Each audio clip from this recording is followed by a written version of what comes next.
So the course is Language and Revelation. It's a 1 year course. It was devised with a particular type of student in mind. That students who have studied Arabic, had or lightly touched on the Arabic language, and that might be through self-study. It might have been through a 1 year course or through an intensive study of the course. Study of the language. So often you get quite a lot of these 8-week, 12-week courses that pop up during the summer period. So the idea here was to develop a course which kind of gives them a stepping stone, a next step in developing their understanding.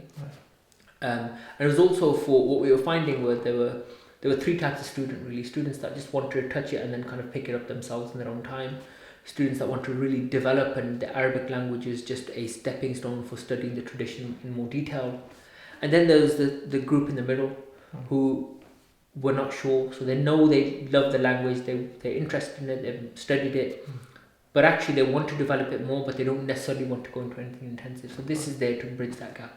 So who is this course designed for? Is it someone who doesn't want to take their studies further, or are they looking just for it as a stepping stone? So it's for both. Yeah. I mean, we have got a 5-year program, right? But this is a standalone course. Okay. So it's for either or. So for the 5-year program, would they have to have studied Language and Revelation? Not necessarily. So it's the competencies that we're interested in. Right. So what we've got is we've got a set of competencies that students have to meet for each of our courses. Right. And the idea there is, at the end of the 5 years, you have to have met those competencies to be able to say we've completed the sacred text syllabus. Sure. But for a lot of students, what you find is they come in with no plan to develop their beyond that year, and then they get to know us. Right. They look at our syllabus, they study it, they actually want to go on. So it's a safe space for people to not necessarily commit for more than a year. But equally, should you want it, then the option is there. So say you have the student who's done Arabic Accelerated, or maybe has done 6 to 12 months of Arabic outside of sacred texts and are looking to do the Language and Revelation course. What can they expect to study in the course? It's a good question. So what you'll study is, I mentioned it was a bridge for students who were thinking about studying the tradition in more detail. Right. And what we wanted to make sure is that bridge has to be, it's the right introduction. And there's nothing better than looking at Revelation itself. If you want to see how the Arabic language can progress your relationship with God, well, then you need to go to Revelation. So a lot of that year is it's stooped in studying the Quran. So what we do is we study Juz Amma and all the oft recited surahs. So that includes Fatiha, Surah Ikhlas. We may even, if we have time, we have some additional surahs that we look at, like Ayatul Kursi, for example, or the last 10 verses of Surah Baqarah. So anything that people recite regularly, we've introduced that into our course. And what we do is we study them both in terms of it's an opportunity for students to recite those surahs and familiarize themselves with it and memorize if possible. But also we go through it step by step. So every word, every sentence, how it's weaved together, and some of the benefits and wisdoms behind it. And a lot of that comes from understanding the language. So we spend a lot of time doing that. We also look at hadith, so the words of the Prophet ﷺ. So we pick out certain. We've got 40 hadith that we've cherry picked, which we again through the year we cover. We go through the language. We go through some of the interesting features of the hadith and the commentaries on them, and so on and so forth. And when you dive into the Quran, do you look at different tafsir, so different commentaries that are available of the Quran as well? So as teachers, we tend to do a lot of that work in the back end. Right. So the rule that our teacher has always taught us is you keep 95% to yourself. So you put 100% of the work in, of which 95% never leaves your mind. Right. But that 5% has to have all of that almost infused into it. So you don't want to overwhelm the student. So it's definitely there. And if the question comes up, then definitely something that we can go back to. But we tend not to focus too much on the tafsir and focus more on just the language itself. So what does that word mean, and what's the value, or what's relevant about that word being chosen? So why does God choose to use the word khawf instead of khashya?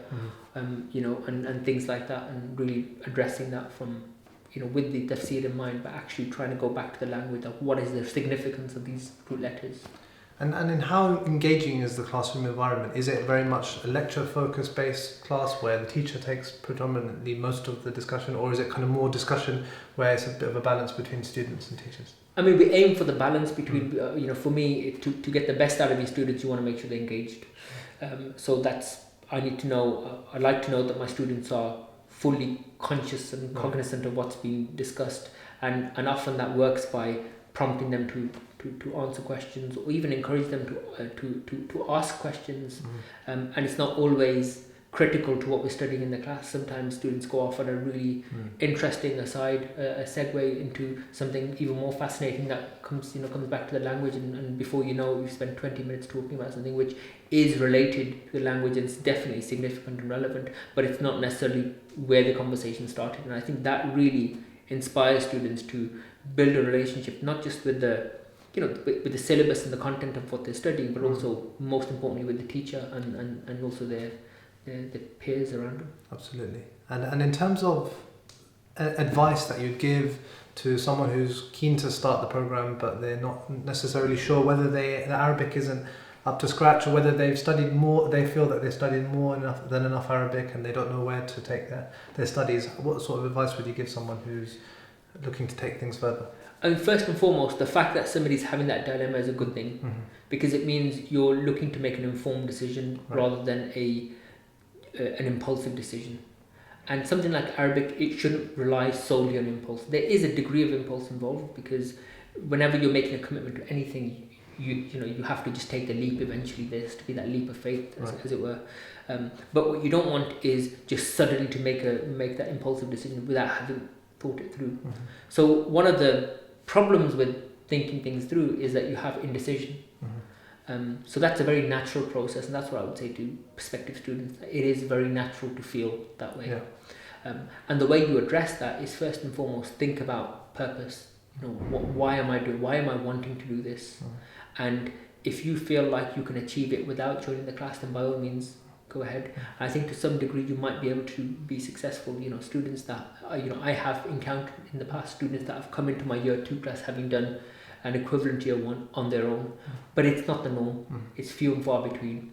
And one of the dangers of trying it on your own is if you constantly stop and you don't have that external motivation, that can really put you off from restarting and getting on with it. So I would say, if you want to give it a go, by all means, but don't get caught in this rut of starting and stopping and never really getting that help. The other thing I would say is, it's not. So I found in the years that I've been teaching this syllabus and other syllabi like it, is that the way we've configured the classes and the way we've developed the syllabus is, it's not just the content that we're focusing on, it's the student that walks into the door. So what we've tried to do is develop something, even our teaching style, to maintain that motivation and encourage students. And we've got a very open door policy. I'd get a call at 10 o'clock at night sometimes with somebody who just is lacking motivation, or it could be something completely unrelated. Somebody I'm guilty of that.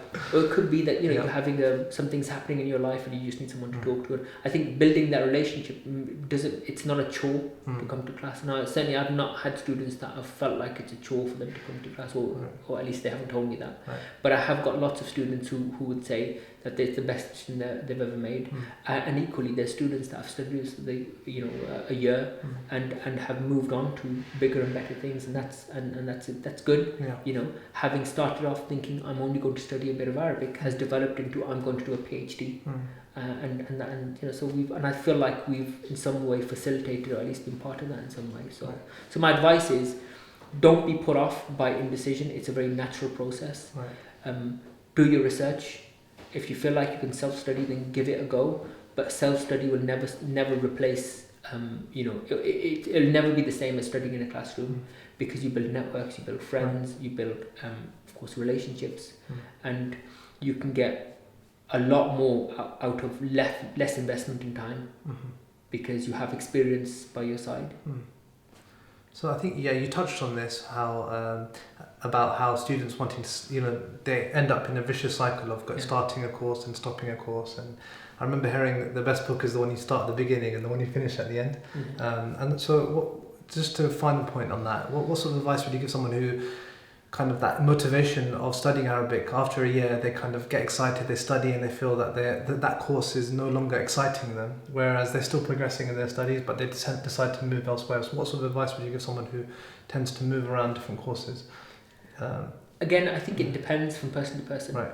So if you're finding being part of a course, one specific course it's giving you what you needed at the beginning, but it's not really meeting your needs, then there's no point having a staggered return on your investment because you've just committed to a organization. I certainly don't see students as committing to our organization or our course.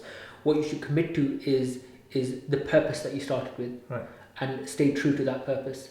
And often when students wane in their motivation, is because they're not necessarily not committed to their purpose, but they've forgotten their purpose, or maybe they're not clear about what that motivation was, and they find very short-term motivation for long-term projects, which doesn't work.